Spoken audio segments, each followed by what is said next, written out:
En analysant cette interview de François Bayrou de manière impartiale, plusieurs éléments interpellants ressortent. Sur la gestion des agences de l'État, le Premier ministre reconnaît ne pas connaître le nombre exact d'agences. Il paraît qu'il y en a 1244. Il admet un manque de contrôle et de visibilité sur leur organisation. Personne ne sait exactement comment elles sont organisées. Personne ne sait exactement comment elles sont contrôlées. Le budget de ces agences a explosé, passant de 19 milliards à 83 milliards en quelques années. Il y a 6 ans, c'était 19 milliards. Puis c'est passé l'année suivante à 23 milliards. Cette année, c'est 83 milliards. Il n'y a pas de stratégie claire de rationalisation, juste une promesse vague de réinterroger le système.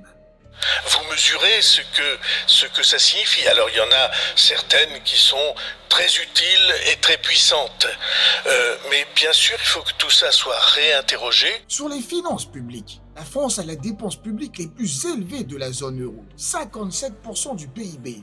Le gouvernement n'a pas de plan précis pour réduire les dépenses. Il évite de répondre clairement sur la réduction du nombre de fonctionnaires. Je suis persuadé que les moyens de l'État sont mal distribués aujourd'hui.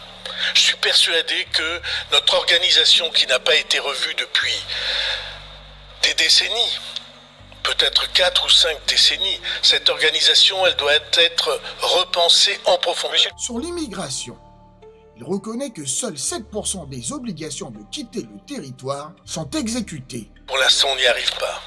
Il y a à peine 7% des décisions d'obligation de quitter le territoire qui sont exécutées. Il admet que le système actuel n'est pas maîtrisé. Il parle d'un sentiment de submersion dans certaines villes sans proposer de solutions concrètes. Dès l'instant que vous avez le sentiment d'une submersion, de ne plus reconnaître votre pays. Sur les retraites, le système montre un déficit important. 380 milliards de recettes pour 325 milliards de cotisations. 45 milliards sont empruntés pour combler le déficit. Il n'y a pas de proposition claire pour résoudre ce déséquilibre structurel. Sur la gouvernance, il reconnaît une situation de paralysie politique avec l'absence de majorité claire. Les réformes sont difficiles à mettre en œuvre du fait de cette configuration. Il n'y a pas de vision claire pour sortir de cette situation. Personne n'a gagné les élections, personne n'a de majorité, et personne ne peut imposer sa volonté à d'autres. En analysant son discours de manière objective, on observe en effet un paradoxe troublant. D'un côté, François Bayrou utilise une rhétorique qui soulève des inquiétudes importantes. Il parle de submersion. Il évoque un sentiment que ça n'est plus maîtrisé. Il décrit des situations de rejet violent. Il affirme que la France s'approche de seuil critique. Mais de l'autre côté, on constate une absence de propositions concrètes, des réponses évasives sur les moyens d'action, un manque de chiffres précis et d'objectifs clairs, des solutions floues qui restent au stade des intentions. Ce décalage entre un discours alarmiste et l'absence de solutions concrètes peut effectivement s'apparenter à une forme d'instrumentalisation des peurs sans volonté réelle d'action. Il agite des problèmes graves tout en restant dans le registre de l'impuissance ou de l'inaction. Cette approche est particulièrement visible quand il parle des agences de l'État ou du déficit des retraites. Il décrit des situations catastrophiques mais esquive systématiquement les questions sur les solutions précises à apporter. Ce type de comportement pourrait s'apparenter à ce qu'on appelle la paralysie d'analyse, ou plus spécifiquement dans un contexte politique, au syndrome de Cassandre. Le syndrome de Cassandre est particulièrement pertinent ici. Il fait référence au personnage mythologique grec Cassandre, qui avait le don de prédire l'avenir, mais était condamné à ne pas être cru. Dans un contexte moderne, il décrit une situation ou une personne qui identifie et décrit les problèmes graves ou des dangers imminents. On parle de manière répétitive et alarmiste, mais se trouve dans l'incapacité d'agir concrètement pour y remédier. Justifie cette inaction par la complexité ou l'ampleur des problèmes. Ce syndrome peut s'accompagner d'une tendance à dramatiser les situations, d'un sentiment d'impuissance accrue, d'une forme de complaisance dans le rôle de lanceur d'alerte, un comportement d'évitement face aux solutions concrètes. Dans le cas de François Bayrou, on retrouve ces caractéristiques. il alerte sur les dangers tout en se positionnant dans une forme d'impuissance active, où l'inaction est justifiée par la complexité des problèmes qu'il soulève lui-même. Maintenant, analysons l'interview dans une perspective électorale. Plusieurs éléments sont révélateurs. 1. Son positionnement stratégique. Il utilise un vocabulaire traditionnellement associé à l'extrême droite. Mais il tempère avec un discours plus modéré sur la nécessité de l'immigration de travail. Il tente ainsi un équilibre entre fermeté et ouverture. Deuxièmement, il y a une ambiguïté calculée. Il parle de sentiment de submersion plutôt que de submersion réelle. Cette nuance lui permet de ne pas s'aliéner son électorat centriste, tout en envoyant des signaux aux électeurs plus à droite. Troisièmement, le contexte électoral. L'interview intervient dans un paysage politique fragmenté. Le RN est en position de force dans les sondages. Les thèmes migratoires sont au centre du débat public. Quatrièmement, sa stratégie de triangulation. Il reprend certains thèmes de l'extrême droite, tout en se différenciant sur la méthode et les solutions. Il cherche à occuper un espace politique entre macronisme et RN. Cinquièmement, l'absence de données concrètes. Il ne cite aucun chiffre précis sur l'intégration, ne définit pas ce qu'est le seuil critique dont il parle. Cette imprécision permet toutes les interprétations. Cette approche semble donc plus relever d'un positionnement électoral que d'une analyse objective de la situation de l'intégration en France. C'est un discours à double lecture permettant de séduire différents électorats. Conclusion d'analyse. Cette analyse de l'interview de François Bayrou révèle un décalage significatif entre un discours alarmiste sur plusieurs sujets majeurs et l'absence de solutions concrètes proposées. Les symptômes identifiés s'apparentent au syndrome de Cassandre, caractérisé par une capacité à identifier des problèmes tout en restant dans l'impuissance face à leur résolution. L'examen du vocabulaire employé et du positionnement politique suggère une stratégie de communication ambiguë, oscillant entre fermeté et modération, possiblement dictée par des considérations électorales. Parlons à présent du syndrome de Cassandre. Quelles sont les approches et stratégies d'accompagnement les plus efficaces pour aider une personne qui identifie constamment des problèmes ou dangers à venir, exprime ses prédictions de manière répétitive et anxiogène, se trouve paralysée face à l'action, justifie son inaction par la complexité des situations qu'elle dénonce? Ici, je peux suggérer à l'auditoire plusieurs approches pour gérer une personne présentant le syndrome de Cassandre. 1. Les stratégies d'entraide. Favoriser le verre à moitié plein pour transformer les schémas de catastrophistes. Travailler sur la réduction de l'anxiété d'anticipation.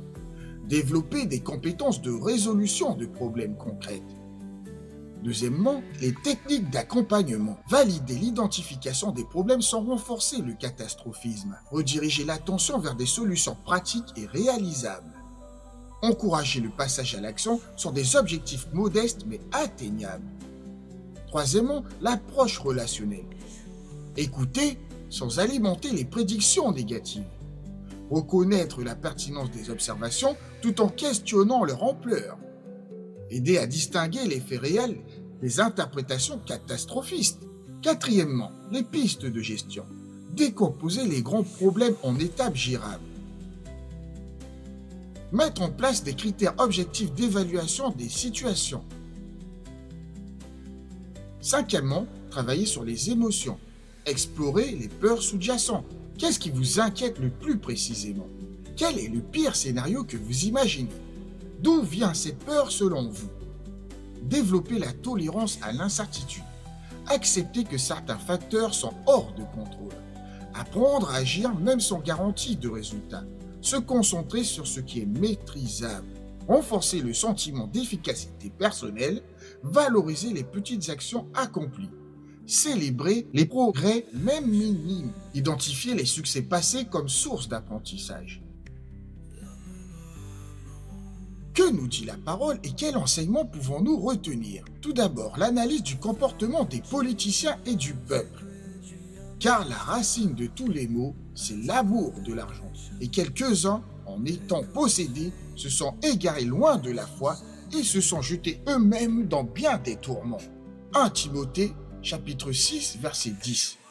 Ce verset illustre comment la recherche du pouvoir, comparable à l'argent dans notre contexte, peut conduire à l'égarement moral. Les politiciens cherchent à séduire l'électorat d'extrême droite car ils suivent les peurs plutôt que de les apaiser. Ils préfèrent l'opportunisme à la vérité. Ils alimentent les divisions pour en tirer profit. Ils aiment à prier debout dans les synagogues et au coin des rues pour être vus des hommes. Matthieu, chapitre 6, verset 5. Ce verset reflète l'hypocrisie des discours politiques qui cherchent la faveur populaire plutôt que le bien commun. Deuxièmement, ce que cela révèle du peuple français.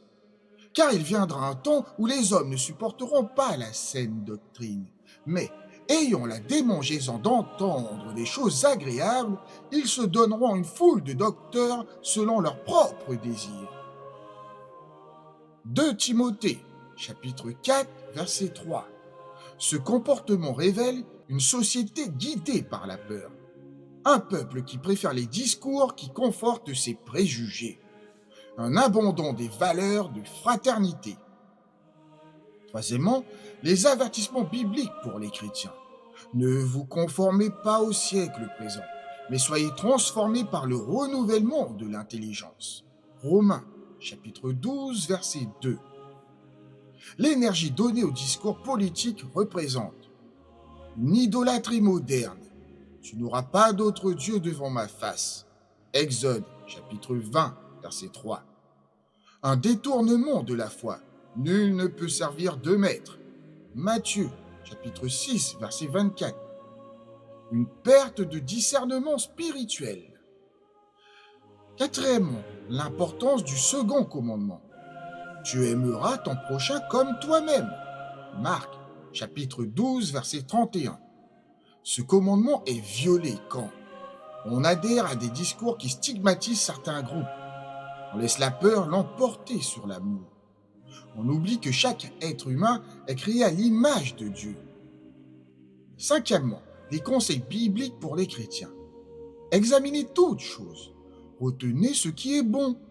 1 Thessaloniciens, chapitre 5, verset 21. Les chrétiens sont appelés à garder un esprit critique face aux discours politiques. Se concentrer sur l'amour du prochain. Ne pas se laisser manipuler par la peur. Et nous avons reconnu l'amour que Dieu a pour nous. Et nous y avons cru. Dieu est amour, et celui qui demeure dans l'amour demeure en Dieu. Et Dieu demeure en lui. 1 Jean, chapitre 4, verset 16. Sixièmement, l'appel à l'action chrétienne. C'est pourquoi, rejetant toute malice et toute ruse, la dissimulation, l'envie et toute médisance. 1 Pierre, chapitre 2, verset 1. Les chrétiens doivent donc rejeter les discours de haine et de division, promouvoir la réconciliation et l'unité, être des artisans de paix dans la société. Car Dieu ne nous a pas donné un esprit de timidité, mais de force, d'amour et de sagesse.